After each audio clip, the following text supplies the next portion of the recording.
Hello friends, welcome my new blog. আজকে চলে এসেছি আমাদের আম বাগানে ও লিচু বাগানে। আম এবারে ঠিক সেইভাবে আসেনি, কিন্তু লিচুটা খুব ভালো এসেছে। যতদূর চোখ যাচ্ছে ততটাই কিন্তু আমাদের আম বাগান। এই আম বাগানে এসে সেই ছোট্টবেলার কথাগুলো মনে পড়ে যাচ্ছে। লোকের বাগানে আম পেড়ে কি মজা করেই না খেতাম। সেই ছোটবেলার দিনগুলো কোথায় যেন সেই হারিয়ে গেছে, আবার যেন মনে হচ্ছে ফিরে পেয়েছি। কিন্তু এবার কিন্তু নিজেদের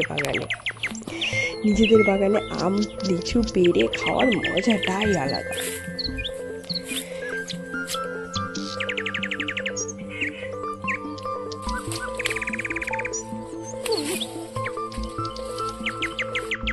দেখো, আম লিচু পেড়ে নিয়ে কিন্তু চলে আসলাম।